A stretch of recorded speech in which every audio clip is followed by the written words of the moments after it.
Well, welcome to Bowman Park for this FQPL5 men's round 5 game against Kangaroo Point Rovers. It's a little bit of an overcast day here at Bowman Park, but that's nice for the boys in this 3 p.m. kickoff slot that we so much enjoy here at Bardon Latrobe. And with me today I have Senior Vice President of the club legend Ross Parker. Good afternoon, Ross. Hey Ryan, good to be with you, mate. Thanks, Ross. And guest for us today is former Capital coach, as it was then, and now technical analyst with Brisbane City Football Club, Gilbert Albertson. Good afternoon, Gilbert. Thanks for having me. No problem. So, what are the keys to the game today for us, Ross?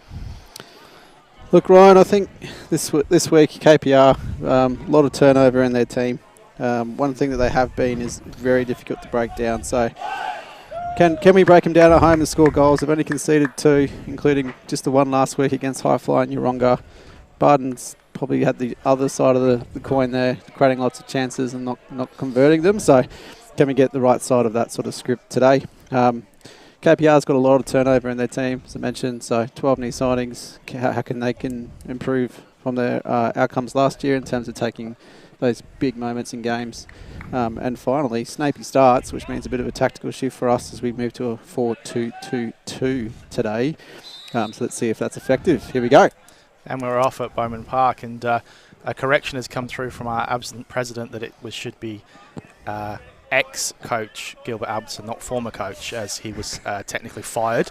I'm not sure if there's truth in that story, but we'll hopefully get clarification from Gilbert this afternoon. The president will be hearing from my lawyers on Monday morning. In due course. So we'll quickly run through the lineup here for Bardon, and let's just check out what happens here as Boardman, the captain, gets into the box and crosses it in. Snape was there waiting, but KPR managed to get that one away, and Mapri gets it out for a throw-in. So Dean Perkins in goal. We have Blake Matheson, John Melville and Marcus Teresi at the back. I believe we've got Josiah at left back today, Ross. Correct me if I get any of this wrong as we go through. That's right, mate. 4 at the back with Joe at left back. That's right. Correct. And then I think in sitting position today we'll have Josh Sewell and Eric Kongera as this throw comes in that Snapey gets to, and they're flirting with it here. And Snape does get that shot on, but it goes over. Just to finish the lineup, I believe it's Mapri and Boardman in front of those two, with Snape and Ovenden up front. Is that okay? Is that correct? Sorry, Ross. That is okay, Ryan. Well done. What's not okay is the quality of that Leeds United jersey. I just had to watch from David Gilman there. But, 4-2-2-2, as we mentioned at the top, which is a bit of a change tactically. Snapey deserves his start. Thought he was changed the game last week away at Pine Rivers. He came on and created the first goal, which was begging for a while. So deserves a start. Let's see how this magic rectangle, which Russell Mapri calls it, how it plays against the Kangaroo Point tactics today. Excited to see a potential classic big man, little man partnership up top with the big Snapey and the little Ovo. What's your favourite all-time big man, little combination there, Gilbert? Man, it's got to be Heskey and Owen. Heskey and Owen. I'd have gone Quinn Phillips, but that's a good one.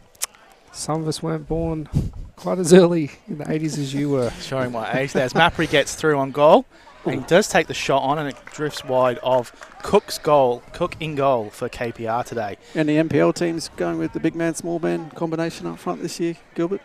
There's a lot of long ball from Rochdale last week, but there were very little runs coming off the back of the long ball to the big man up top.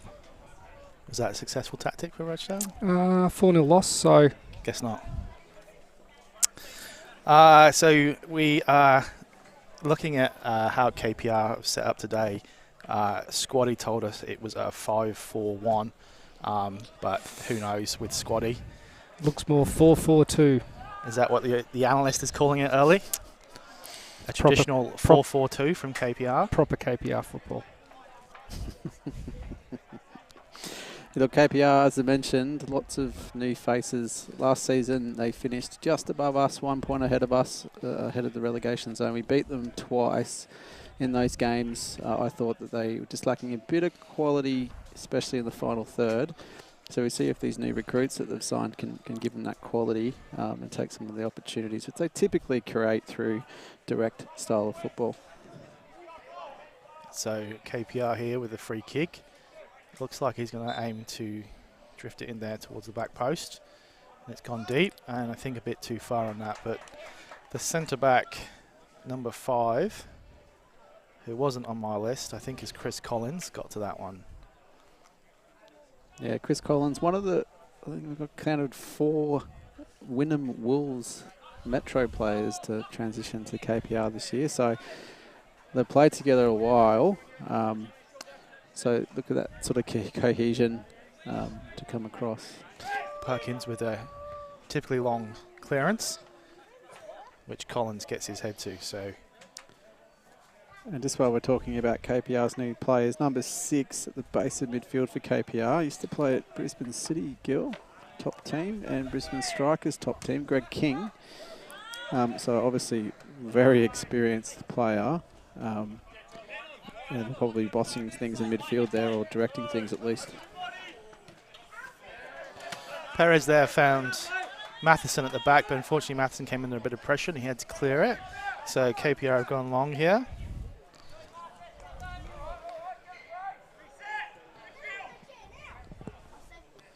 We're looking for Provians up the wing there.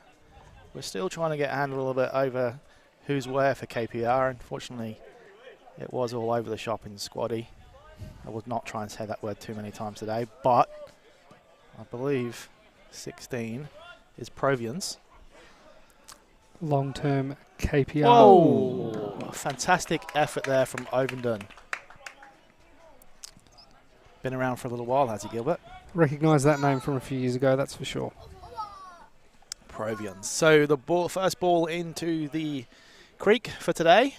One of many. I believe, Ross, you found a match ball in the under-23s. I did. Shout out to the over 35 Div 1, who obviously decided not to recover that one. Surprised that it wasn't one of your shots, Ryan. Maybe it's from the week before, mate. Well, you've already given me the opportunity to mention my goal from last night, but we'll concentrate on this game here as Ovenden picks up the ball in midfield and is adjudged by the referee to have brought down King. Ovenden using that centre of gravity, as he often does. Good to see your former charge Ovenden back out there, Gilbert. It is. Does not look like he's missed a year of football based off his performance last week that I saw at Pine Rivers.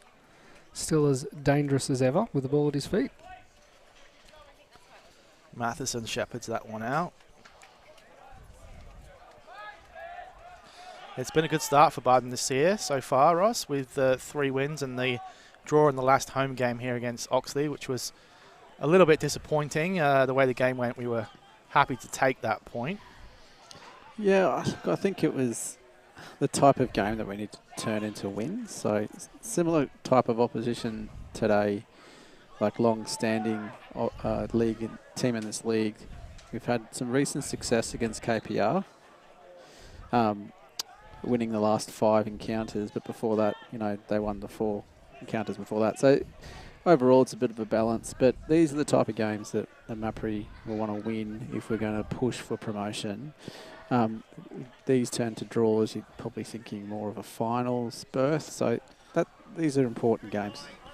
Well, Mapri there tried to play in Kangaroo a bit of further forward than we're used to seeing there, Ross. Maybe this new magic rectangle, apologies, formation might release Eric today at times. Look, the man is everywhere. Mapri just sends him out and says work hard, and he does that for the full 90. But it'd be interesting to see what the tactical movement's going to be in the magic rectangle. Who's going to be overloading, who's going to be coming. And I think that's part of the magic. Cosgrove there with I think it was a cross from Crossgrove. Perkins gathers well. Matheson on the ball now, looking for options, but he's going to have to go back to Perkins. Moyle closes down Perkins, and the keeper gets it away. It's a good win from Snape, which we'll see a lot of today, I believe. And Mapri's on the ball here.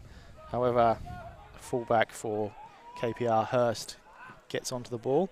I'm a little bit obstructed by our famous light pole here, but Ovenden's on the ball. And that's cut out by Guimarães. Good tackle there from Sewell. Sewell was absentee last week, Ross? Yeah, he carried a knock from the last home game. He went off early, went up with a friendly fire going up for a header and landed awkwardly on his teammate.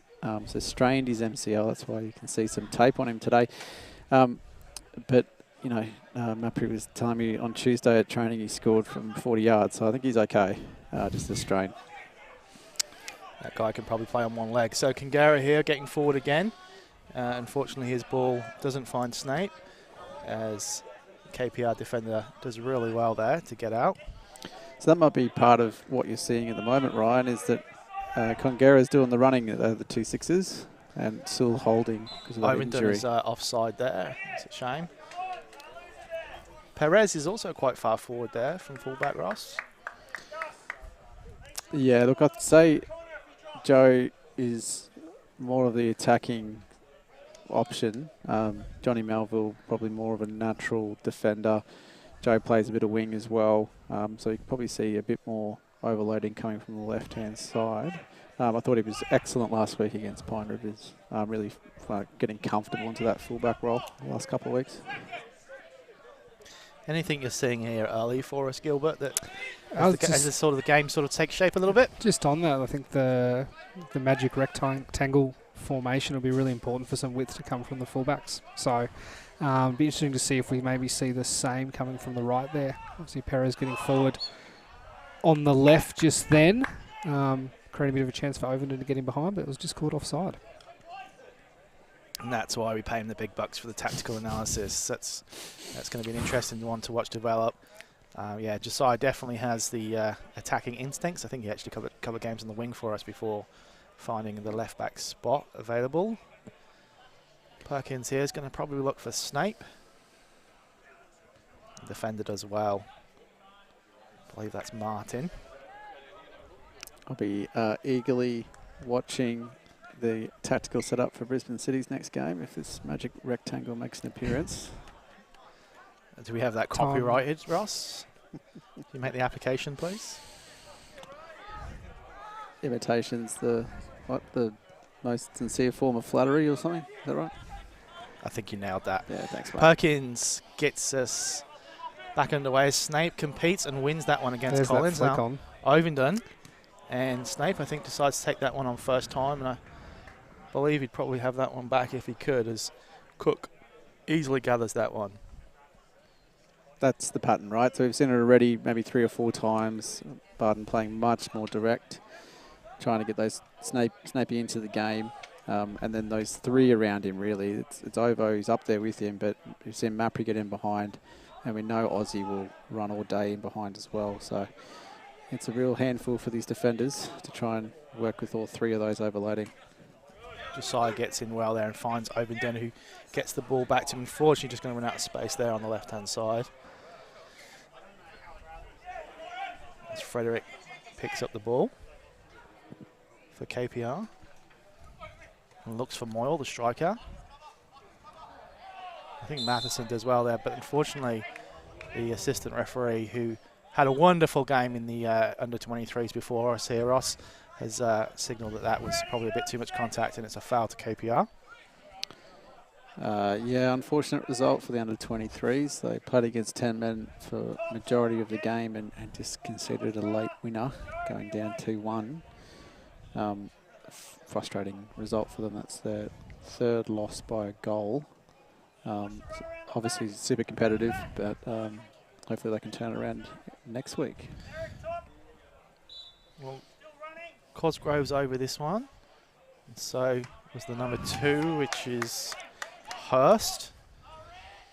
And that one's going to go over there from Frederick. Yes, it was a good fought game for the under-23s, and once KPR had gone to 10 men for some foul and abusive language, it was there for the taking, unfortunately, but wasn't to be.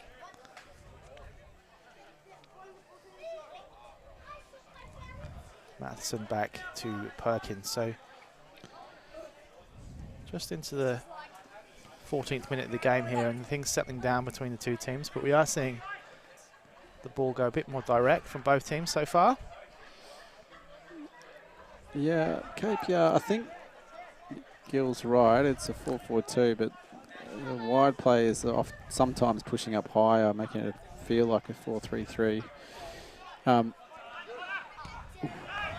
Cosgrove there takes an early one on, but So I think in that one's going to trouble the new car park there, built by Brisbane City Council to excellent technical recommendations, causing subsidence and flooding to the top of the oval.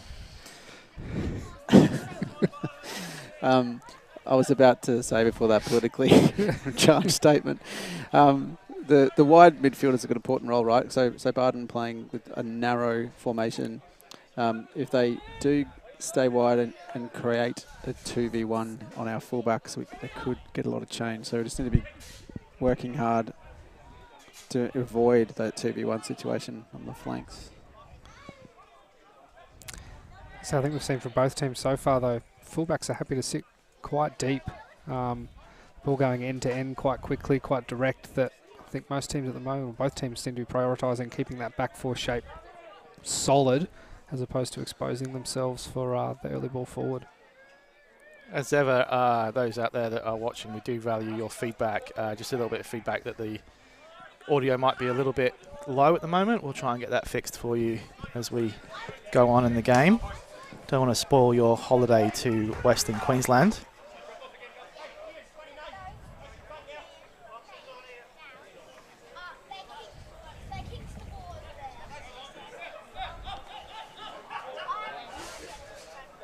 And yeah, you can always get in touch with us in the comments on Facebook. You can tweet us at Bardon Latrobe FC. And I believe you can get in touch with most of the players on Tinder. There's Matheson at the back.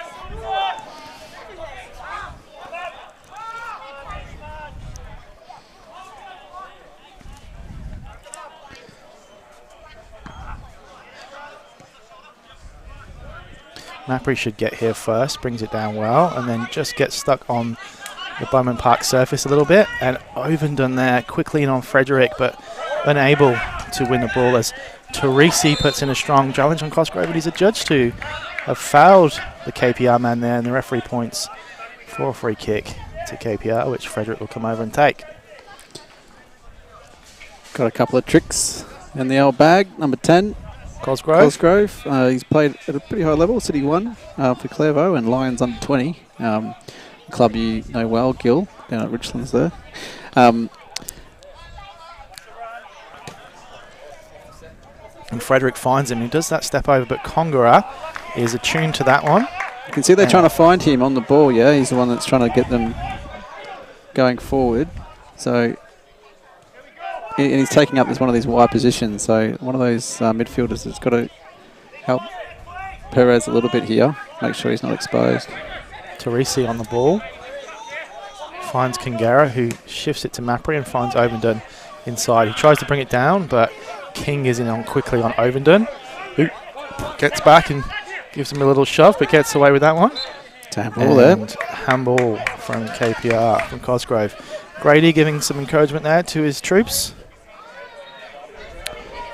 Former West Side coach now at KPR, was there last year. Obviously heavily recruited this year, hoping for a change of fortunes. Melville White finds the skipper, Boardman. In again, back to Boardman. And he finds Melville White, who's gotten free down this side. He finds Snape in the middle. First touch just edges away from him, and Cook is able to gather easily.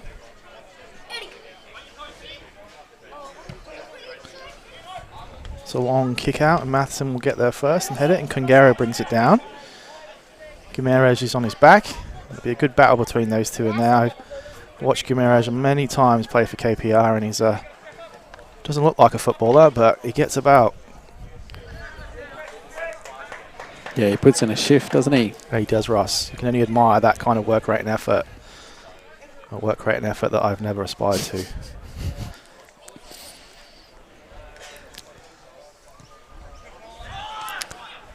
Be quite the apprenticeship in a KPR midfield, I think, in the past, doing a lot of running for Big Gary. You would become accustomed to covering quite a lot of ground to let the big man have done his things. Why did you have to bring up that name, the haunter of my dreams?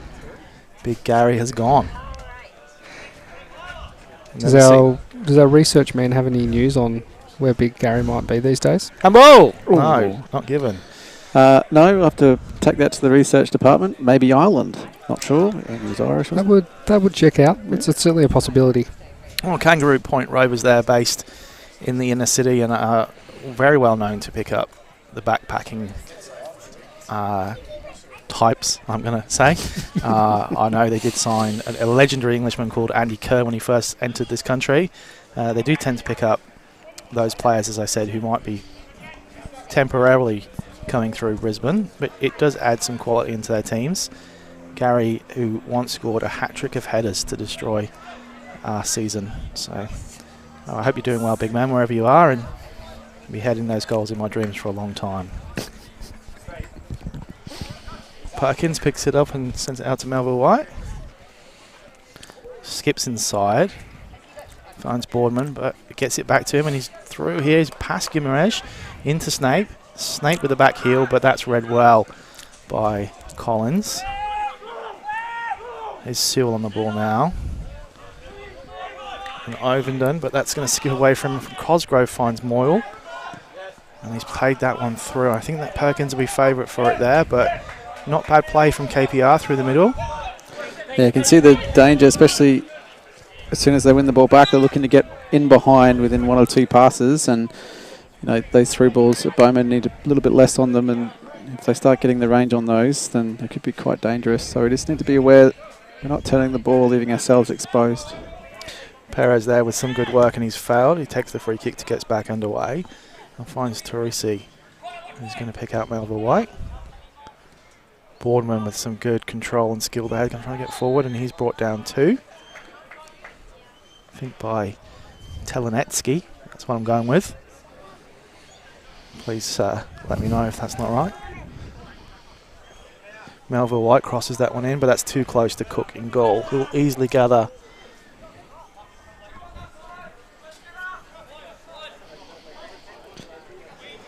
So I was on a little bit of a rant there about KPR and their travelling player cohort, but interesting future for the club, I think.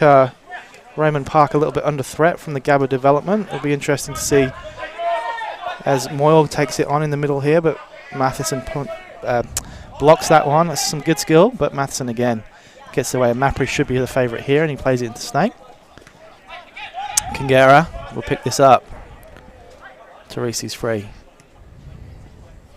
Anyone aware of the political implications of the redevelopment of the Gabba for the future of Kangaroo Point Rovers? I can't comment, Ryan. I'm more worried about the runoff from that car park you mentioned earlier.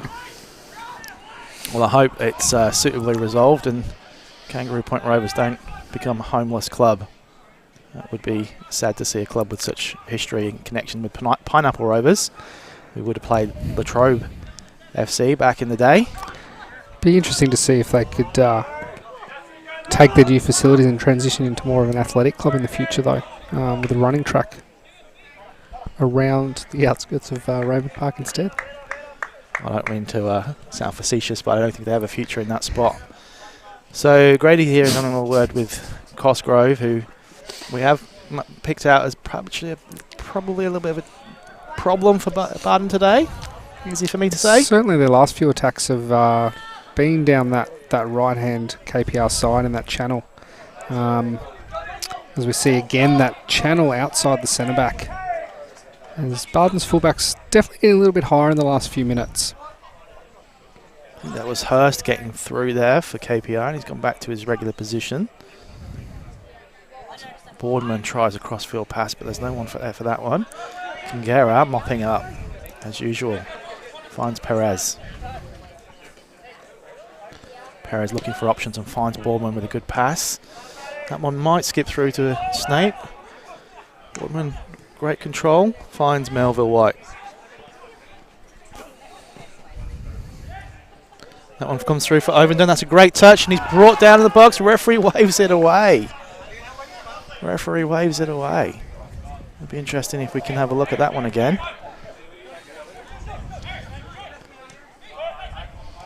So on the replay here, you see the ball trickles through to Oven, and his first touch, he has a little trip, and then, there wasn't much of the ball there. No.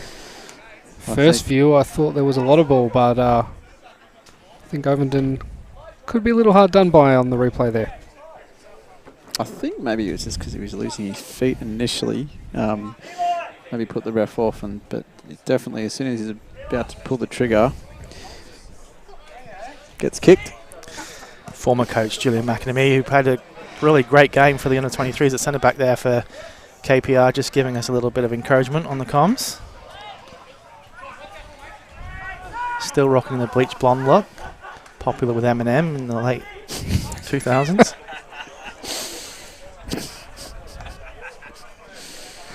No doubt that's where the inspiration came from.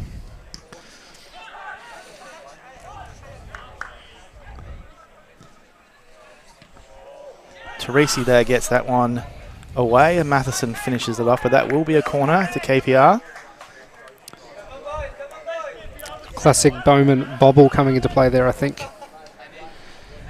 So it'll be interesting to see how we go at set pieces. KPR traditionally make the most of these kind of opportunities. Normally well organised, and looks like some of the new recruits are bringing some height. So Collins has come up for this one. It's Cosgrove who's going to take the corner. He whips that one in. It was Cosgrove that was the target, but it was a bit high. And Maffrey should have enough on him here to get this away. It's going to fall for Ovenden, who slips Frederick, and that will be a Bardon ball.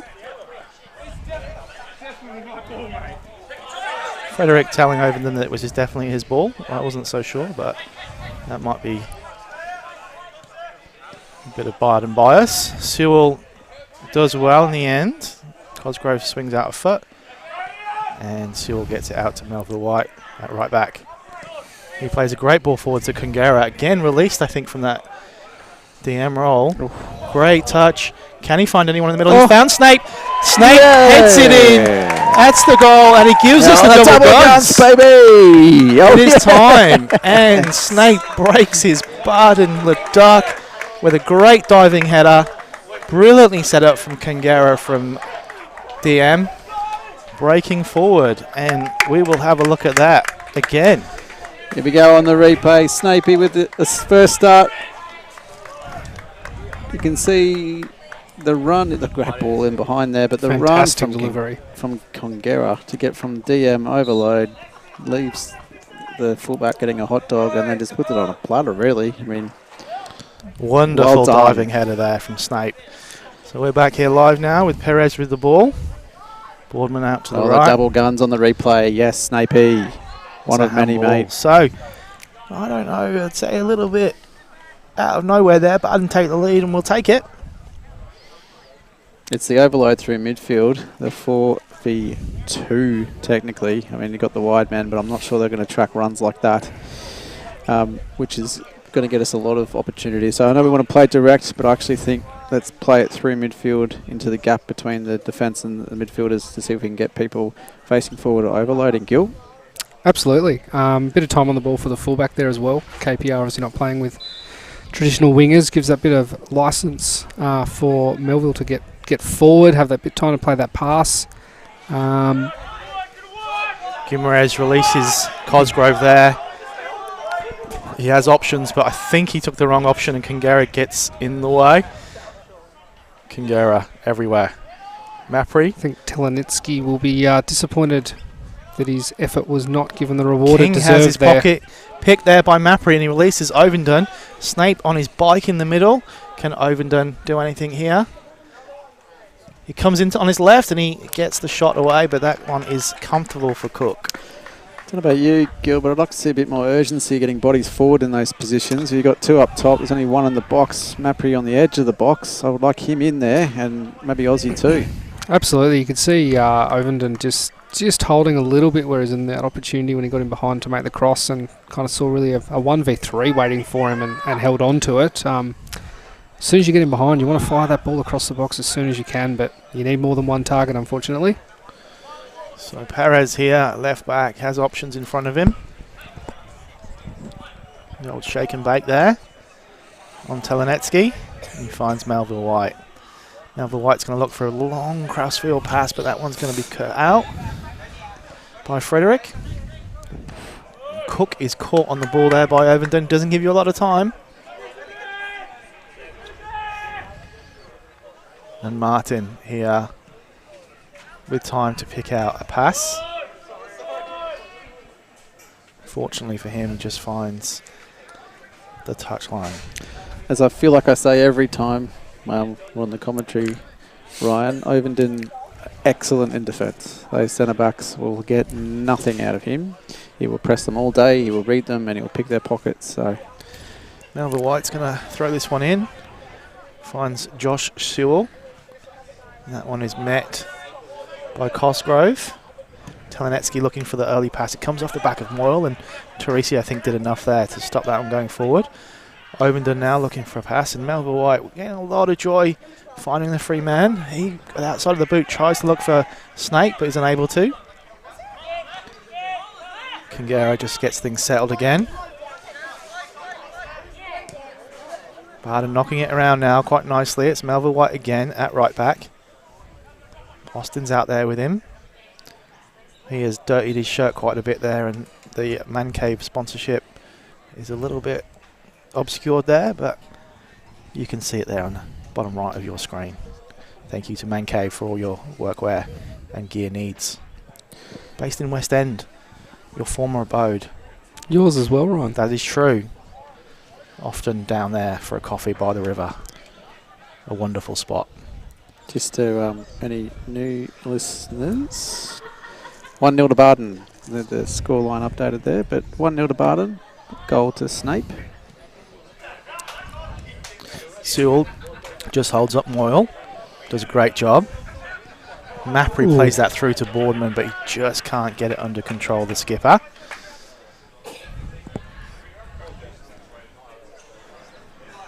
Bardon seem to have settled into being a bit more dominant and controlling here, I'd say, in the last 5-10 minutes, holding a lot more of the ball.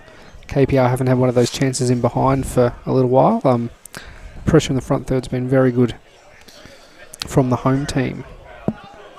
And that's us into the 31st minute of the game. 1-0 lead for Bardon Latrobe as Boardman wins that header. Martin plays it forward, but Perez will cut that one out. He plays in Ovenden. That's a wonderful ball. He's going to let it go across his left. Oh, unfortunately, Collins was able to get back there for KPR and cut that one out. I had visions of that one being drilled across goal there, Gilbert. As is Ovenden's ability. It wouldn't be foreign to him. Loves goal from the edge of the box. Very two-footed player as well.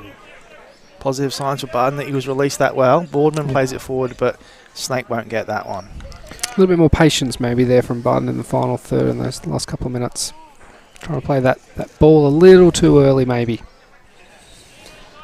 Balls from the fullbacks seems to be our best avenue forward at the moment. Not overloads, just quality delivery in behind. Perez there clears from the goalkeeper's kick, and Sewell tries to get it forward, but it drops the KPR as Guimaraes gets it forward. Cosgrove not afraid to take the shot on there, but that one's going to go to Mark Keane's big green shed of dreams. And Perkins will take his time to go and collect it. Talking of greens, our former MP John O'Shree has stepped down. Gilbert, did you have any comments on the local political scene for us? No. I'm now a resident of the Paddington ward, so I must admit, was looking the other day, a little disappointed, not as much social media activity from Paddington member whose name is now lost on me. So that says a lot. Maybe a little bit more Facebook like Jono. Let's get back on the game as Telenetsky chases this one down, and I think he forced Perez into handball, and the KPR supporters here today really enjoy a handball. Yeah, they love these opportunities, so you can see they're happy about it because they know this is probably one of their best avenues to goal. 50-50 really is unlucky to give that one. I think it's probably going to hit him in the chops and hit him in the top of his arm anyway. But anyway, ref gives it. Cosgrove standing over it. We've seen him deliver most of these free kicks and corners today. Just a little bit impacted there by... That's one of the marquees, one of our famous marquees. Cosgrove will whip this in. And Sewell gets to that first and clears away. Easily dealt with.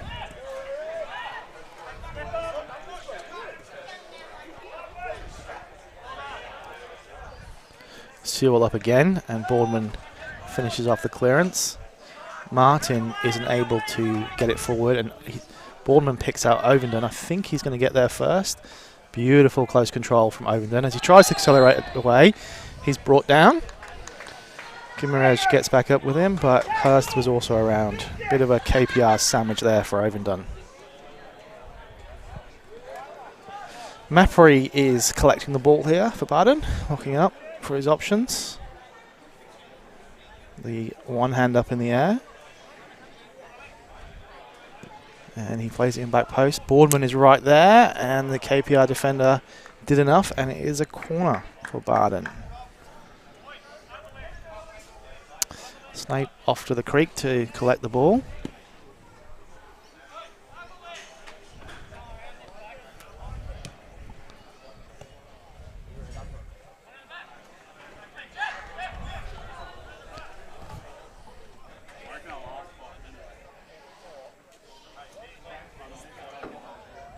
I think we are only live on YouTube. We're not live on Facebook.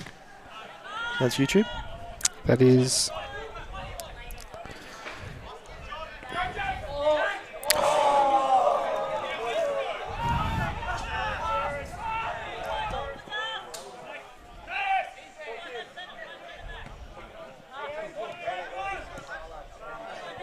We'll try and get that sorted out for you as Mappery comes down the left and whips in a dangerous ball to Snape, who cakes it on the chest and looks for the volley. Oh, it's straight at Cook. The big striker did really well to control that and get his shot away.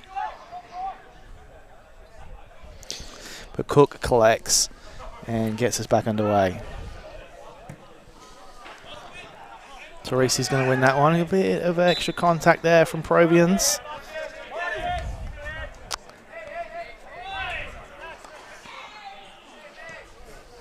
Loves the battle, does Marcus Teresi. He certainly does. Melville White plays it forward to another guy who loves the battle. That's Snape. Holds it up well. Looks to cross it in. Another fantastic delivery from Melville White at right back there. And Martin blocks the cross.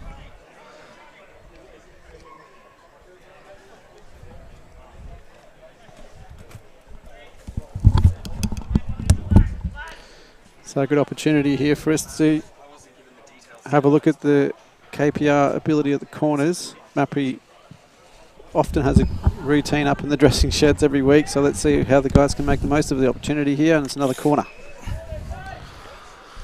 Corner for Bardon, which Mappery will look to try and deliver a bit further into the box this time. Quite a few targets for Bardon at the corners here. Yeah, Snape, Boardman, Snape, Teresi. Perez is there, Perez. and Matheson on the edge of the box, who's now making a run. Cook claims that one very well, though. And he looks to get KPR off quickly. Moyle's going to collect that one. And he plays it out wide to Gimeraj. Matheson stalking him and standing him up. And the ball that comes across is met by Teresi. Matheson underneath the second chance clearance. And Mappery does very well to get back. Unfortunately, he's going to have to give Gimeraj a little tug there to get him back. And Gimeraj gives him a little push just to let him know that he wasn't happy with that, right in front of the referee, who controls the situation by pointing for the previously given free kick. King is over this one for KPR. I wonder if we're going to be targeting the back post here again. We have a free man. He certainly has, and Perkins watches that one go over. Not entirely convinced that was the intended target, though. One of those awkward ones, lucky, isn't it? When you see it sailing like that, like, ooh, but the team's probably done enough to make sure if it was going in that he was there.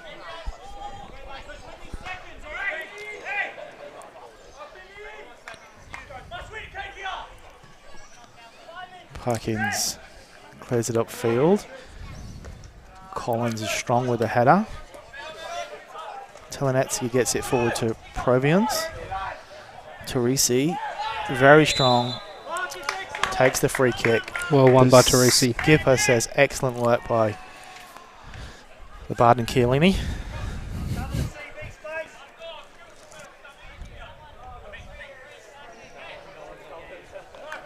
Marcus just enjoying some conversation with the KPR substitutes, and he gets that one forward to Mapri. Good close control by Mapri. Skips past Cosgrove and plays it back to Matheson, who finds Melville White. Boardman. Melville White with a bit of a strong touch there, but Kangara tidies up. Very well controlled by Bardon in that little phase there. A few risky passes, which on a pitch like this can sometimes be a little bit too much, but strung quite a few together and nearly broke forward. Frederick now coming across the halfway line for KPR. Looks to play that ball forward, but Perez will turn it out. Working B tomorrow at 9 a.m. Get down here, help us move some turf. Just patching up some Bowman bubble. Should be wrapped up by about 9:15 then. Plenty of turf out the back there to be brought round. Frederick with a long throw that Teresi meets. Kangara helps with the clearance. Got to force those wide, Teresi. And he clears again. But Schnape had come back to help out, so no outlet there for Bardon. As we approach the 40th minute, Bardon just got to be sensible here. Martin just risking his riding his luck a little bit there and turning back inside.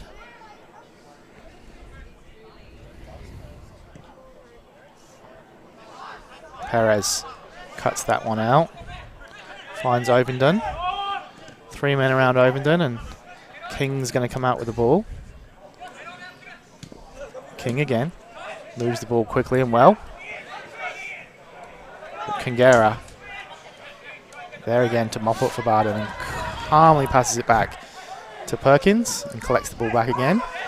Perez will get it here, and KPR coach Grady getting a little bit frustrated there that there aren't KPR guys pushing it down. Unfortunately, I think off the ball here Perez has had a little bit of extras with Provians.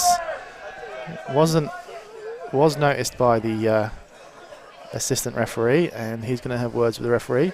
Provians and Perez have made up, although Sewell wants him to... replay here, I must admit I missed it. But is it after this challenge here? A bit of afters, and no, look, it's just a bit of a shove. I mean... The referee's going to have a word with free kick. Provians. Yellow for Provians. A little bit surprised by that decision from the referee, but...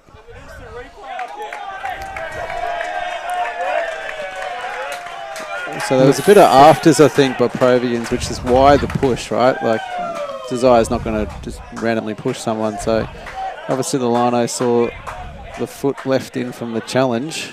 Well officiated, I'd say. Perez here is going to get us back underway. Provians in the book for KPR after a strange incident, but we're back underway, and Perez has the ball back. Provians is busting a gut to get there again, and be sensible here, be sensible here. That's going to be a yellow for Perez. I think we just need to get in Perez's ear here and just get him to calm down a little bit. Tried the trick on Provians, and Teresi's making the point. Yeah, don't fall into the trap of the mind games. Experience from Provians there. Cosgrove with a deep ball. Sewell and Matheson. Matheson wins that one, and Kangara continues the clean up. King just sees that one go out for KPR. Close to half time for Bardon. I think we've just got to be a little bit careful and see this out. Oh, sorry if you picked up that bad language there from Frederick from KPR. A bit frustrated that he wasn't able to keep that one in. It's an assist for Bowman. Perez gets it forward to Snake, holds it up well, looking for an option. Ball across the boardman, back to Snake. He's looking for Ovenden. Unfortunately, the toe poke forward is a little bit out of Ovenden's reach, and Collins should be able to use Cook and clear it away here. Very calmly done between the goalkeeper and centre-back for KPR. Perez is going to get there first. Perez, very strong on the ball, looking for a turn. Snape, beautiful feet, gets his shot away, and it's high and over. A little bit frustrated there with Snape, but the confidence that comes with a goal for a striker, boys. It's not a man lacking in confidence either, young Snape. He will absolutely be up and about after that. He'll be looking for a second, a third, and a fourth. Possibly the better option there was to try and lay it off to Ovenden, who'd got nice and close. A bit of space being created by the big man dropping deep. I don't mind a striker taking on a shot. I don't mind a midfielder taking on a shot. I don't mind anyone taking on a shot. As we're back in the way here, and Perez, who's been in all the action recently, controls the ball well with his feet. I think he's become a bit of a favourite of some Kangaroo Point Rovers support. The hill is loud at the moment too. We have Gurges, Centenaro, Riley joining us as well today. Another Gurges. Shout out to Andrew Gurges, who is no doubt watching on at home. Perkins gets us back in the way. Boardman gets the flick on, but that's going to come down to Provians, who finds Hurst. Hurst looking for options. Skips inside Mappery, but Boardman gets the ball back and releases Mappery. Mappery's going to play it forward to Ovenden, but Cook gets to that one easily and sets off Frederick. Don't mind that at all, the early ball behind. And calling that half-time. On the stroke of half-time, the referees do not like to play a second longer than they have to at Bowman Park and get inside and get cooling off. Ross, your thoughts on that first half? Yeah, a bit of a cagey first half. I think Bardon created the better of the chances, but you can see KPR is going to sit back and try and get us in the sucker punch. So at 1-0, obviously everything to play for in the second half. Let's see if we can maybe. Wouldn't be surprised if KPR mix some things up tactically to close down our fullbacks a bit more. But let's see what we've got in store for the second half. Gilbert, good half of Bardon Latrobe there, 1-0 up at half-time. Your thoughts on that first half and potentially what might happen in the second? Yeah, I think echoes Ross's comments. Very cagey, typical Bardon versus KPR at Bowman Park affair. Definitely with both formations, I think the key is going to be the fullbacks and which fullbacks are going to get on top. I think Bardon's delivery from wide areas was certainly better in the first 45 minutes. We didn't really see KPR's try to create much of an overload going forward. That could be where they succeed in the second half, maybe. Well, let's see what happens in that second half. 1-0 to Bardon Latrobe here at Bowman Park. We'll catch you in 15 minutes.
Welcome back to the second half. Fantastic example of big man, little man combination up front just then. Ovenden That's what getting I've come through. to see today. And Collins, the skipper for KPR, taking him out. Mapri is over this one.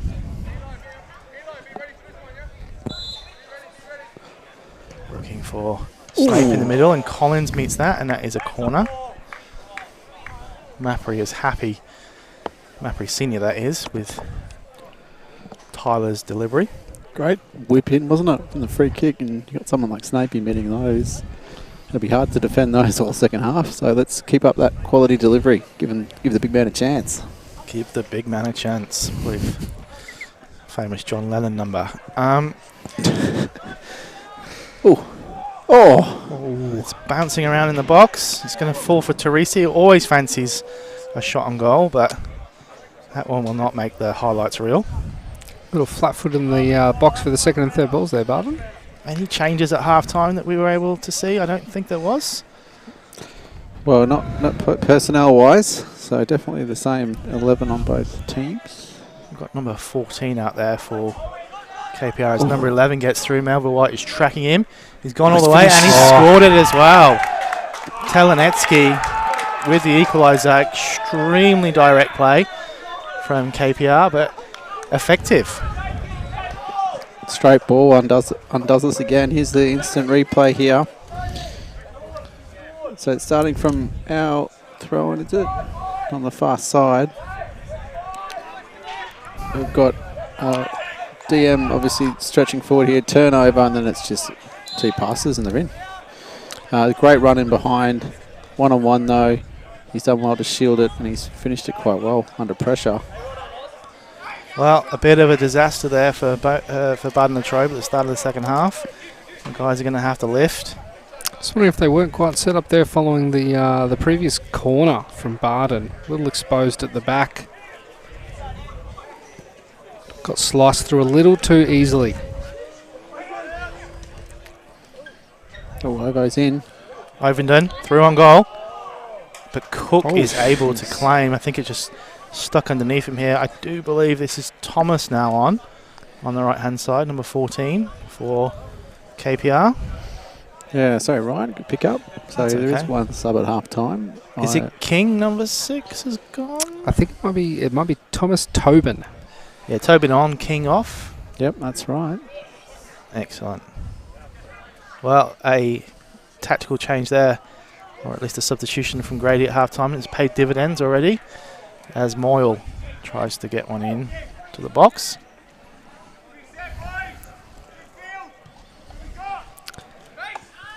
Looks like Provians has shifted into the left back position. Unusual change. Or maybe deep in midfield here. Dropping very, very deep. Matheson plays it up front to Snape. Snape does control it, but unfortunately not able to keep the ball. Telenetsky, the goal scorer, as Melville White sees Ovenden. Ovenden shifting with the ball. Telenetsky comes back and causes enough of disruption there for Ovenden to play it out. A wry smile on Flynn's face. Hurst is going to get us back underway here. Well in by Sewell. I'll just keep an eye on this here to see if there's been a change in formation from KPR. And maybe three at the back with Hurst left wing back and Thomas who's on right wing back. That's what it looks like. Provians dropping into a deep Gimeraj midfield plays role. that ball in and Teresi meets it. Snape's going to challenge Collins for this one, but Collins wins that. I think Cyril there was unfortunate as the ball bounced up, it hit his hand.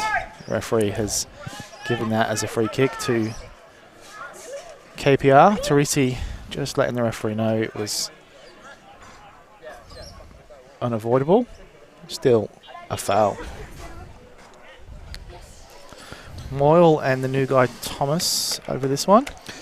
Moyle's dangerous. He's come across from City 1 at UQ. He's once back-to-back seasons in the Metro 4 scored 44 goals. So a bit of quality. Let's see who's taking this one. Thomas though takes it and does go for that loop. Sounds like Moyle was desperate to move up to a decent level. Perhaps playing under there, maybe undertaking some studies. Unable to commit to the full training regime. I'm unaware of his personal circumstances. I'm just proposing a theory here. No, absolutely. Another backstory we can add here. Speaking as a coach, obviously, yeah, if you're not committing to 2 trainings every single week for the whole year, well, you can find yourself a new club, can't you? Matheson plays the ball forward. Provians cuts that one out and finds Guimarães. Matheson again. Never afraid to put his head in. Finding a lot of success here with the second balls, KPR, in the second half so far. Bardon struggling to get it into the final third. For those of us that aren't as of a technical proficiency of you there, Gilbert, what do you mean by the second ball? So I guess after an aerial contest, when the ball falls to the ground, that winning the second ball. So the first ball being the headed contest, the second ball being that bit of the gamble afterwards. Excellent, thank you for that. As we see, KPR winning one again just there. Illustrating your point. That's all about effort, really. Maybe a little bit of technical, being on your toes, anticipating, being proactive, but really it's about coming out of the half-time sheds a little bit quicker to the ball. Matheson with yet another header, and Ovenden follows up. Telenetsky gets a shot towards goal, and Kangaroo completes the clearance for Bardon, but camped in our own half now. Collins is going to shift it back to Cook. Cook's looking for his options. It's on his weaker foot there, I think, but decent clearance. Melville White loses that one in the air. And if there was a touch, it wasn't seen by the ref. Be interesting to see if what Snicko said about that one. Mapri, unfortunately, isn't able to bring it under control. Hurst flicks it up to Sewell. Provians and Thomas combine. And Frederick, now at right centre-back, picks up the ball. Thomas plays it forward, though. Moyle's going to get there. Teresi does well, but it drops to Guimarães, who takes on the shot. And, I think that went out for a throw-in. Bardon's got a lift here. They're a little bit flat-footed. Couple of heads down. They weren't expecting to concede. That is a little bit of a pattern in terms of conceding in the second half. Saw the same thing out in Willowburn. They just need to respond like they did that day. Try and get a bit more of a foothold in the game again. Another second ball win from KPR. Teresi Moyle makes himself a problem as Telenetsky picks up the ball, plays it into Thomas. Thomas gets a shot away, and it's high and over as Perkins watches it go wide. But yet again, bit of a worry for Bardon. He's looked lively since coming on. I don't know much about Thomas. New player to the club, definitely that. But he's had a couple of shooting opportunities, including the free kick and that one there. I think it's what we spoke about, that Bardon being superior in those wide areas with their fullbacks in the first half, but KPR change of formation, getting themselves on top in those parts of the field at the moment. Snape wins that one and Boardman follows up. Mark does really well to win that second one and clears again. Matheson's going to meet that one, and the defender can only clear it out for a throw-in, which Telenetsky is going to come across and take. Not Telenetsky, sorry, that's Hurst. Hurst into Guimarães and Sewell cleaning up.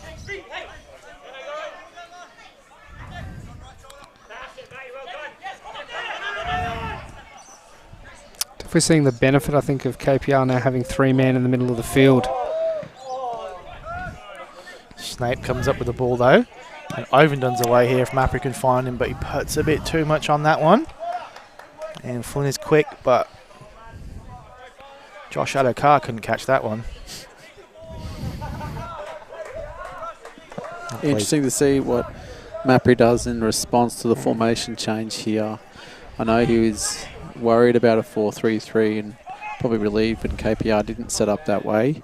So it'll be interesting to see what he decides to do in response. KPR go long, looking for Thomas. I think it was Martin who played that ball. Not afraid to be direct, KPR, and it paid off for them with a goal. As I say that, Bardon also go long. believe we might see a bit of a tactical shift here from Mapri. As predicted, we're going to a 4-2-3-1 here, which is a bit more like we've been playing the last couple of weeks. So you'll see Mapri on one wing, Ovenden on the other, and then Boardman into the attacking midfield role. I think they'll enjoy this, the players. That's a bit more used what they've been training, what they've been playing. And so it's more man on man across the park. Malva White with a lovely chip ball forward. He's going to test Martin. Snape's on his back, and Martin needs to work on his left foot there. Kicks the clearance straight out. Oh, he's limping now. Wonder if that is an injury or a classic injury to the ego there. Yes. Telenetsky does really well. Good win. Sewell also does well, and that's a Bardon ball, which... Hey. Thanks, mate. Oh, we've got 2 balls. Oh, it's Melvin amazing. White is going to get us back in. Finds the skipper, Boardman. Guimaraes just quickly around him, but Sewell finds the ball, plays it out wide to Perez. Perez tries to run through Thomas, and Teresi comes across and gets beaten by Thomas. Perez comes back, and unfortunately that's going to be Perez out of the game. Because he's on a yellow and he's reaching. Yeah, he's gone. That's his second yellow, and that's a red for Perez. Always a danger. The tackle was ill-timed. Lots of contact. And Bardon down to 10 men. Kind of want one of them not to dive in there. Teresi dived in initially, missed the ball. Perez probably just needed to hold him up on a yellow. And now he's pretty side under pressure. Absolutely see that difference that Tobin's made since he came on, though. Not just the shift in formation, but pure pace that he's provided down the right side for KPR has been very, very dangerous and led to a dismissal now. And he's going to take this free kick. Thanks for the correction that it's Tobin. Thomas Tobin, not Tobin Thomas. Well, I mean, overstating it, bit of a disaster coming out of the dressing sheds. I think 1-0 up at half-time. Bardon had the ascendancy, probably the better chances, and now they've conceded an equaliser and they're down to 10 men. So this is going to be tough. So they need to rally the troops, get their heads up, make sure they're still believing in the cause here. It's going to be a big effort to win this game. Snape does well. He isn't able to collect the ball. Telenetsky very physical on Melville White. Be interesting to see what changes come from Coach Mapri in the next few moments, because it looks like in the meantime Ovenden has moved out to the left back position, which I guess is not one he's probably overly familiar with. Great ball through to Boardman. Hurst does well. Melville White can't get it through to Mapri. Mapri does some good work coming back. Bardon going to have to work hard here.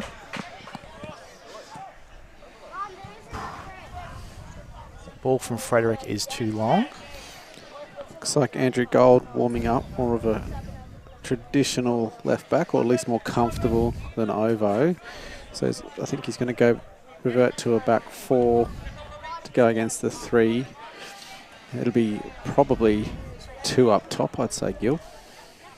Maybe a narrow 4-3-2 on its way. Be interesting to see which player comes off. A situation like this, a player like Josh Sewell is going to be very important at the base of midfield, but that one's going to come through to Perkins. He is carrying a knock and probably hasn't been moving at his best today either. Ovenden doing his best there at left back. Gets a foot in on Tobin. Frederick is going to come up to take this one. Imagine Coach Mapri's going through those scenarios in his mind, because it's been fairly obvious now for the last couple of minutes that Gold will be coming on. Maybe a little less obvious as to who is coming off the pitch for Bardon. So we'll find out as Frederick gets us back underway with a long throw that Teresi meets. He gets a bit of contact from behind and he's not happy about it. But Ovenden completes the clearance. He's got to keep a cool head, Teresi. We're down to 10 men. Last thing we need is him to get into some disciplinary trouble. He needs to keep a cool head. Still got a good foothold in the game. Frederick again with the throw in. Decent length on it, and Teresi competes with Tobin. And I make that a goal kick for Bardon. Will we see this change now, or is he just going to wait? Still just telling Teresi to chill out a bit. That's leadership. Can't teach it.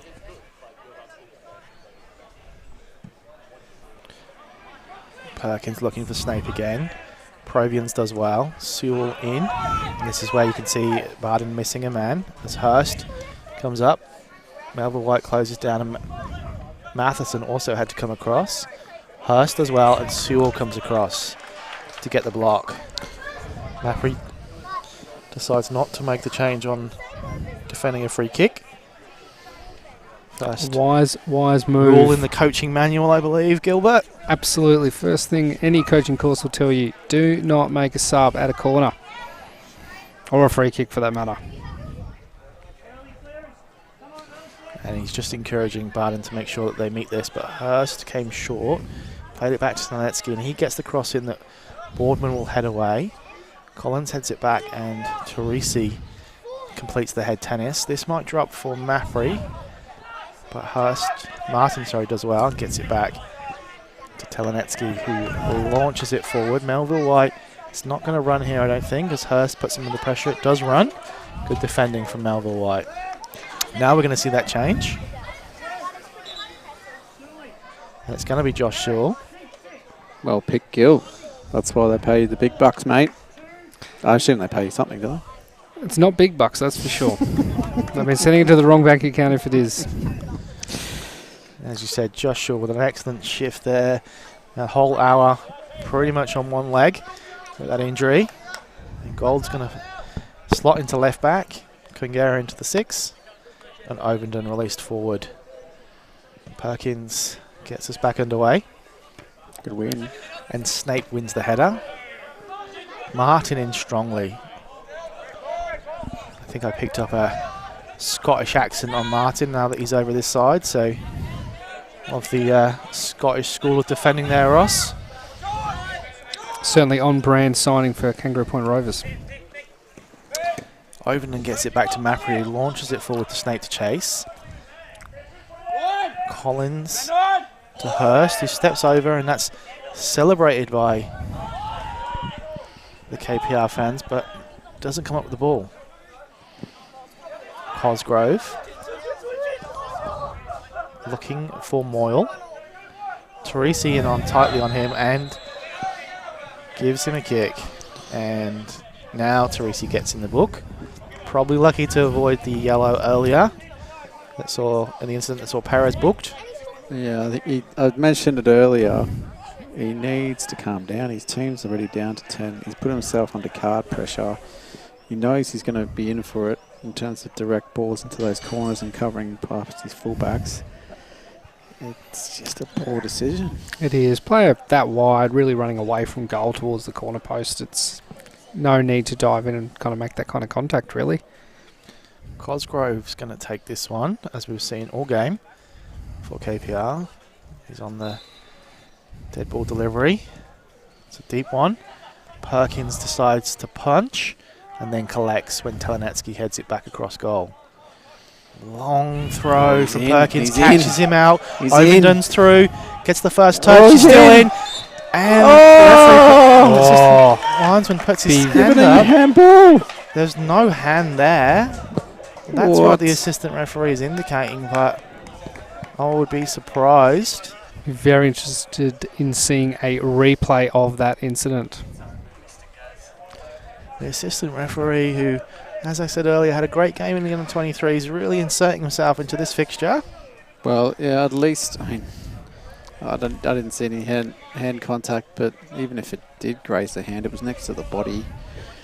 Didn't seem like a handball, but, you know, keeper made a good stop anyway. Cook clears upfield. Telenetsky is unable to bring that one under control. But the Perkins throw, I mean, unreal. Fantastic potential assist there from Perkins. Wow, Cosgrove gives himself a shout out there. Hurst confused by the rules of football, thinking that that was KPR's throw-in.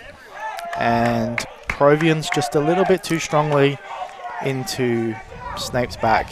So not happy with the decision. Provians versus Snape has been a key battle in the start of the second half. They moved him to striker, where he was a target man, to basically mark Snapey. And it's been I think Provians had the better of the initial battle, but Snapey's starting to win a few headers in there. So Mappery over this one. We did see a great delivery from Tyler earlier on in the game. In again. And Provians gets his head to it, and he's going to go out for a throw-in. Wonderful whip, but no one there to meet it. Twin Towers there. Aussie in behind Snape. Bit of a defender's nightmare, but you can see why Provian's been moved back to give them a bit of aerial support. Gold with a throw-in to Snape. He's not able to make contact, and Boardman pulls the trigger, which hits Hurst. I think he's limping, Gill. Melville White to Ovingdon, and Hurst as well to get there first. Get there in front. Good defending. Boardman tries to flick it around the corner into Ovingdon, but unlucky. Kangara competes with Moyle, and Guimaraes gets a touch. Boardman to Ovingdon. Matheson all the way home to Perkins. Considering Bardon have gone down to 10 men, boys, in terms of the football at the moment it's still competitive. Well, we saw that in the under-23s, didn't we, Ryan, where KPR went down to 10 men and you wouldn't have guessed it. So sometimes that can happen in football. It can just give you that lift that all the other players realise they have to lift, especially when you were flat-footed at the start of the second half. So good shepherding there from Matheson as Guimaraes tries to get round the corner and Perkins claims strongly. I agree with you, Ross. The under-23s was a demonstration to us here how you can win with 10 men. And in reality, Bardon are probably just starting to go a little bit more direct, but they're still keeping that two-striker formation. So a lot of that threat that they had in the first half, delivery from fullbacks to two up top, can still remain. They're still 3v3 in the middle of the pitch. That battle, once again, is still going to come in the wide areas, I think, as we see delivery from KPR from the left. Crossed that in. I think Teresi actually got a touch, to be fair, which took it away from Moyle, who was waiting at the back post. The danger there from KPR. It's an instant replay here. So you can see they're keen to get it out wide to their fullbacks. That'll be the tough bit. Like, can our midfielders or striker get out there? Hurst's recognised it, gone to space. Good delivery, just well defended by Teresi to take it off the striker's foot. But it's really going to be a lot of hard work for probably the centre midfielders to get out to those fullbacks if KPR keep bombing on like that. Hurst is going to cross this in here. And the big man, the skipper, Collins, meets that at the back post and heads it across goal. KPR have the lead. 2-1 to KPR. Oh, disappointed with that. That's a soft one to give. We talked about KPR being proficient at corners and at free kicks. They see this as a really good opportunity, quality delivery, and a couple of tall players themselves, and see this on the replay. Fantastic delivery into a really, really good spot there towards the back post. What else are you going to talk us through here? That's Hurst, the fullback. He actually played on the left, whipped it in swinger, and yeah, he's just got himself off the back of Snapey there and got himself free to head past Perkins. As we're back here live now, it's a throw in to Bardon. Well, we've got our work cut out for us here. Matheson goes into the box but can't find the Bardon player. Who's going to stand up for us here? This is better throw this time from Matheson. Overdon's competing. Moyle's going to pick up the ball though. Goal doing well. Tobin forward again to Moyle. Teresi's got to be sensible here. Stands him up. Oh, wonderful strike from Cosgrove, but it goes straight down the throat of Perkins. What a connection that was. Just kind of fell to him in his stride. He limited backlift, but Perkins was switched onto it. And Hurst as well there. Shout from Martin. He's competing now with Snape for the ball, but Provians gets across and clears. Matheson had a bit more time than he realised, and his headed clearance came straight to Kimraj. Teresi now finds Overton, who plays a straight ball to Melville. Melville tries to get inside Hurst, but Hurst reads it. Yeah, they're now going 2 or 3 on 1 at Snape. They know that they want to try and play his feet. And so just like that, they're kind of doubling up, one in front, one behind. And they're reading it. We've got to be careful that we're not just turning into a bit of a one-trick pony. Let's see if we can mix it up a little bit. If they're going to double up or triple up on Snapey, let's see if we can get the free man wide, hey? So Hurst was over the ball, but he left it in the end for Martin. Just on that, trying to get someone on the ball in wide areas, you could see Melville on that last attacking play for Bardon really upset that didn't have someone running into the space out wide in front of him to play to. But I guess that's the downfall of being down to 10 man and not being able to play 3 across the front at the moment, is that there isn't a player to really make that run for Bardon. So attacking wise, got to chase the game, got to score another goal. Is it overloading fullbacks with a bit more abandon, rely on Kangaroo to cover the space in behind? Matheson just beats Provians to the ball there. I think so. My worry with that would be is that it becomes a bit easy for KPR to just defend in a 5 and still have that spare man. You just wonder if maybe trying to push a third attacker up and dropping out one of the midfielders instead. If we're going to go long, skip that midfield anyway, is it better to maybe just put that extra body in the front line to compete instead? Provians, who's now stepped forward, I think, is making a nuisance of himself up front as Hurst sends it long, which will land to Perkins. Provians retreats, I think, back to the position he was in previously. Just has eyes for Snapey. He's just following Snapey around, mate. There's a change coming here from KPR as Matheson plays it to Kangara. Plays it out wide to Gold. He looks for Mapri. This is an attacking change from KPR. It's number 8, Landenberg. He comes from that Wolves Metro 4 team and scored goals for them last year, 12. So they're going for the third to kill the game here. Matheson plays it long into Snape, just brilliantly to hold that up. Finds Boardman. Can he find Ovenden? He can. Can Ovenden beat Hurst to this ball? Hurst did very well, to be fair, the fullback. And it's a corner. They're not going to do the sub on the corner, as discussed earlier. Experienced coaching from Grady. These are important moments for us, hey? When we can get bodies in the box from free kicks, we need to make the most of this.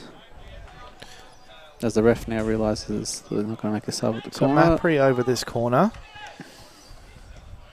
It's a low one, and it's met by... Yeah, we've got to beat the first man, yeah. We've got to beat the first man with those deliveries. Moyle does very well, holds the ball up well. Now he has an option at the right back. It's Tobin, who changed the game when he came on at half-time. Crosses deep over Perkins, and he's unlucky that it doesn't either go on goal or that Telenetsky potentially could have met that one. So, not to harp on it, but the delivery from the corner has got to be better. We've got bodies forward, we're taking risks, we're chasing the game, and then we don't beat the first man, and that leaves us exposed in the counter-attack, and they're good enough to switch it out there. So, well, Provians was sacrificed there. Great game for him, both in attacking and in defensive capacity. Mapri now picks up the ball, is attacking Hurst. Hurst, we noticed, was a little bit injured before. It was a wild challenge. Boardman tries to bring it down in the box. Still got the ball. Mapri now picks it up. Takes a shot, but it's high and over. I think that may have actually been Snape who made that quick turn and strike just there. Maybe finding a little bit more space now that he's man-marking nemesis from the last, 30 minutes of the second half has departed the field. Well, I said Landenberg's an attacking sub, but he's actually gone to the base of midfield to do that role. Obviously making use of his height to try and avoid those balls into Snape. Does perhaps look like a bit more of a traditional back 4 now from KPR as well. Cook plays it long, and Boardman wins the header, and Gold completes the clearance. There's a bit of space now here for Hurst. He's encouraged to go forward. And between Teresi and Gold, they're able to see it out for a corner. So need to be switched on here. We can see they've got quality deliveries. Hurst goes to take it as he did for the goal. need to be switched on, but also I don't mind a bit of an opportunity here with Ovo staying high. It's the type of breaking opportunity that we won't get that much during the gameplay. So let's see if we can defend well and transition immediately. Hurst smartly taking his time to get across there. But we did see a dangerous in-swinger from him before, which is where the goal came from. Looking to the back post. Hurst competes with Boardman. Telenetsky picks it up. Gimerej encouraged to shoot, but Snape cuts that one out. Holds it up, finds Ovendon. And red. Collins in well. Tobin with a little header to Hurst, who's found himself in an advanced position here. Finds Cosgrove, not been afraid to shoot before. Drops his shoulder, sold white, but Teresi read it. Here's Mappery looking for Ovenden down the line. Hurst cuts it out. Finds Tobin. Probably overhits that one for Telenetsky to chase. I think that could be a key outlet for Bardon here in the last 15 minutes. Hurst pushing quite attackingly from left back, and Ovenden just sliding a little bit more across to the right to try and get into that space that he leaves behind him. Mappery, who came up the ball there well, looks for an option up front, but unfortunately those boys were back helping out. Cook now with the ball for KPR. Goes long. Matheson with the header. And Hurst will take his time. 2 balls in front of him. I'm seeing some tired body language from Bardon. I wouldn't mind seeing a bit more belief, heads up. It's obviously a big effort. I wonder if Mappery thinks it's time for a change just to try and get some more drive in the fellas. Moyle controls that down to Gimerej, who plays out wide to Tobin, who's in round the back of Gold. Gold does enough. Can see in Redburn warming up on the sideline. Snape there. Collins with a high arm, but referee says it's okay. Gimerej tries to flick it on and Matheson cuts it out. So Redburn warming up. That might be for Snapey, I imagine. Hurst plays it long. Very versatile player though, Redburn. Perpetual sub here at Bardon Latrobe now for going on 5 seasons. A lot of first-team experience last year. Perkins plays it long. Collins loses it. Snape's in it. He's going to hit this, but it's too close to Cook. And Cook saves. That was a chance. Perkins again. Bardon's goalkeeper providing 2 opportunities for Bardon here. Decent stop. You can tell Snapey's with the ball coming over his shoulder like that. It's just trying to keep it low. Difficult skill. Gets it goal bound, and the keeper did well to read it. But there, these direct balls. And here we're going to see another one. Hurst is watching that closely. Good defending. Don't let it bounce. Wonder if that will just change Mappery's mind about who to bring off. I think it's probably worth keeping Snapey on if we're going to be playing more direct like that. Kangaroo here being closed down by Gimerej. Hard. Melville White plays it to Matheson, and that's cut out by Gimerej. He's going to look for Moyle. Teresi with him. Teresi wins the header. Well done. Just obscured a little bit here, but Kangaroo competing with Gimerej. Finds Telenetsky. Telenetsky on the left. Wonderful left-footed cross, but just a little bit ahead of Tobin. Important challenge from Teresi there, one-on-one with the striker.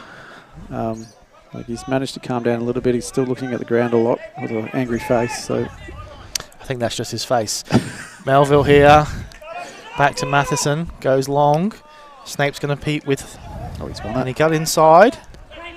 Well done from the big man. Oh, unfortunately he spoke too soon. Looked for Mappery and Ovenden, but only found Cosgrove as Moyle now plays it out to Tobin.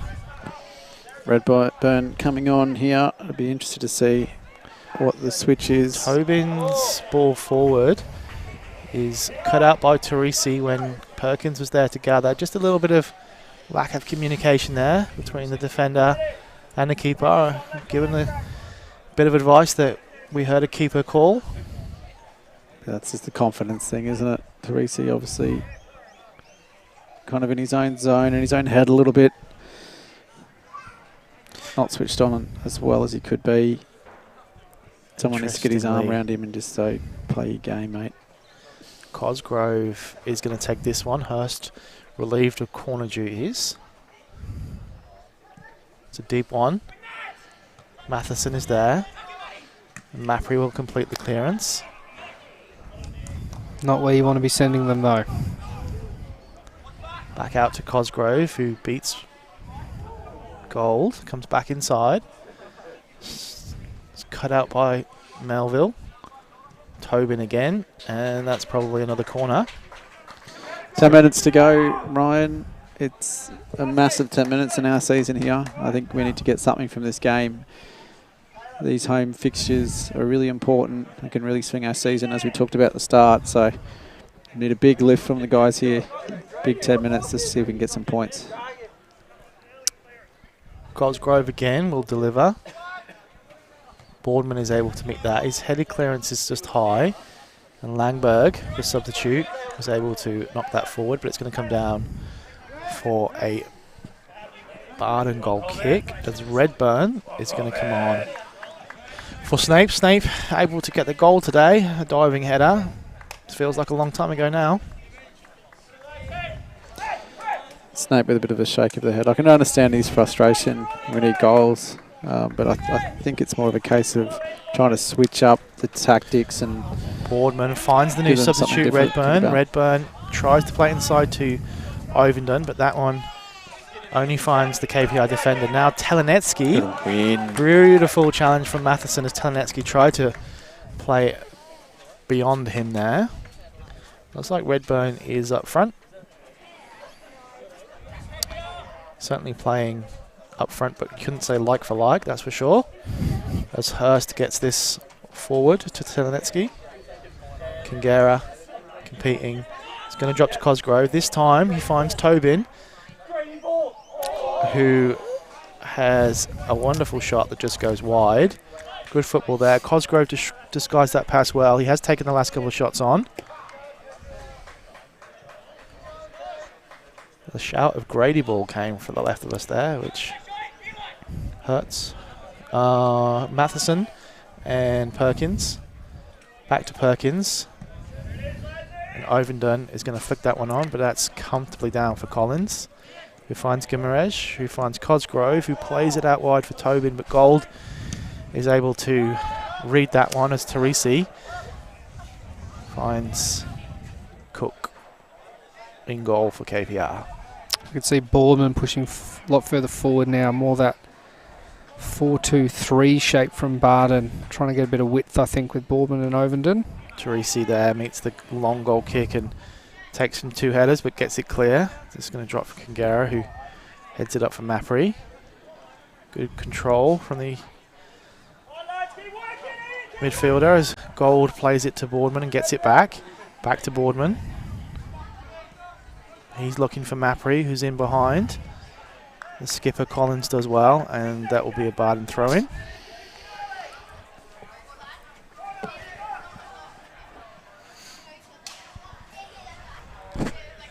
Gold's come up for this one, and he plays it short to Mapry. Maybe back to Gold. And we're going to get this one in. And that's an offside. You have to try and get back onside there. A bit frustrating there for all of us.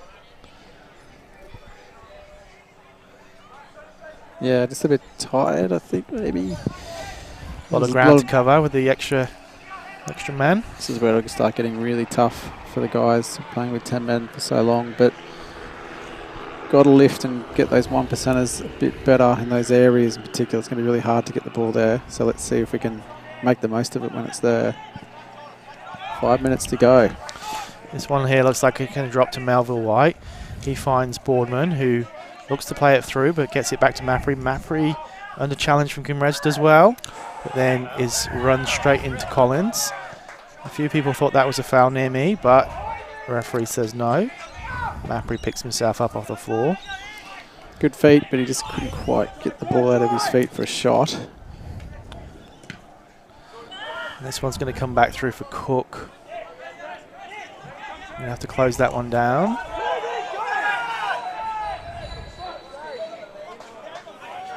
Ovenden closes down Cook.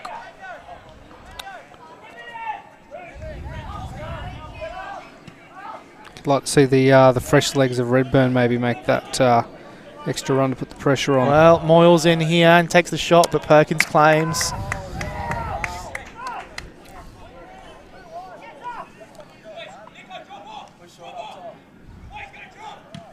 Perkins again, high.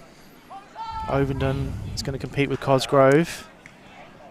This one might drop for goal, but Collins gets there first. Now Redburn's on the ball. Looking for an option. Finds Mappery in the middle. Mappery drops his shoulder. And shoots, and it's over the line, is it? No, the keeper gets back. Oh, desperately close there from Bardon. Cook does well, makes the save. Here's the replay. It was a lovely ball from Redburn. He's picked out Mappery on the edge. Good little feet here just to get it out into a shooting opportunity. He's hit it with his right. Keeper's kind of gone the wrong way, just got a foot on it, and well recovered by the keeper before it goes across. Desperately close for an equaliser here as Melville White gets it back into Redburn. Unfortunately, the touch is lacking, and that's a throw into KPR. Bardon, dangerously close to an equaliser there, but it isn't going to come. Got to keep responding, keep lifting. I think there's another chance in this game. Absolutely. Getting Mappery towards the edge of the box is working wonders at the moment for Bardon. That one's going to jump through for Cook. Collins has to take a last-minute decision to make the clearance, and Boardman puts them under pressure, and it's going to be Gold who picks it up, but unfortunately, anyway, he gets it back now, and he finds Boardman. The skipper turns into trouble. And Frederick is adjudged to have fouled him. The referee strongly blows his whistle to indicate it is a free kick. A little fortunate, perhaps, but a good opportunity. Well, Gold is over the ball here. It's the 87th minute. Only a few minutes to go, plus injury. Gold's going to look to get this one into the box. Not much of a challenge there from Bardon, as Langberg, the substitute, clears. Now KPR have a 3-on-2. It's Teneletsky, and he's got Moyle at the back post. He probably just took too much of a first touch and gave the opportunity whilst Perkins and Kangaroo retrieve this ball. Ross, I'm going to ask for your man cave man of the match. Yeah, look, tough one to pick at this moment, but I'm probably going to go with Kangaroo, just because of, especially in the first half, both defensively and offensively, getting forward and creating the goal. I think he's been working really hard in midfield since we've gone down to 10 men. Telenetsky. He continues to run at the moment. He's going to take it to the corner. Kangaroo, an excellent choice there, I think, Ross. Always difficult when you're looking like you're not going to win the game to pick a man of the match, but Kangaroo's efforts have been outstanding. Langberg, the substitute, does enough here. He wants to continue on. Interesting, asking for a card as well, but it's a KPR free kick on the edge of the Bardon box in the 89th minute as we find ourselves 2-1 down. I don't know, I'll probably be getting an extra body forward if I was coaching this scenario, Gil, just to give us an early release. An extra one, an extra two, an extra three. Give Cosgrove KPR a decision to make as well. Going to whip this in. It goes high and long. That's out. Potentially trying to find the skate park at the end there, maybe wasting time. Perkins quickly retrieves the ball. Without ball boys, it's an underrated tactic just to launch the ball as far into the distance as you possibly can. Well, a couple of Bardon juniors there behind the goal to help retrieve the ball. Can't miss them in those training jerseys. The 2022-23 FIFA Women's World Cup jerseys approved by Gilbert Albertson. Here comes Ovenden, a tired pass back to Melville, and he's unable to retrieve it. Hirsch just clears it away. Anywhere will do now for KPR as they hold on to this one-goal lead. Hurst hoofs it away, and Melville looks for Kangaroo. Moyle does well, and Guimarães is going to pick up that ball. And we're probably going to see Telenetsi go to the corner again. They're asking for it at the back stick, and it finds Moyle. He takes his time and he fires it straight at Perkins, who's solid as always. And that is full time before the 90th minute. That's 89:50 on the clock. Big plans tonight from the referee in the centre. Didn't play a single minute before in the first half or in afterwards, but congratulations to Kangaroo Point. They've come here. Bardon Latrobe were flying top of the table, and they have upturned and won 2-1. Mappery with some advice for the referee, but Ross, your final thoughts on that? Interesting way to finish the game. I think the ref's blown it a bit early, but ultimately it came back to how Bardon came out in the second half, a little bit flat-footed. The second balls, KPR were winning. They had a strategy to stop Snape. Then they took 2 opportunities. So, look, I think very disappointing result, and that'll be a bit of a wake-up call for us as we prepare for Narangba next week. Gilbert, thanks for joining us today, taking time out of your busy analytical schedule for Brisbane City. My absolute pleasure to be here. Any thoughts on the game for Bardon going forward from here? I think first half, a lot of control. Maybe not quite the opportunities in the final third, but a lot of control. Second half, I think the change from KPR coming out in the second half caught them by surprise a little bit. Certainly that first goal, very soft on the break. Didn't quite get back quick enough from the corner, I didn't think. And then maybe a little too slow to adjust to the change from KPR. But then after that, even with 10 men, I think lots of control, lots of chances, lots of possession. So strong signs, just maybe a little bit more ruthless in the back third, making sure that don't give away those chances. Well, that's us done here at Bowman Park. A disappointing defeat for Bardon Latrobe. That takes away our undefeated record. We'll have the Easter break and we'll see you here again for our next home game.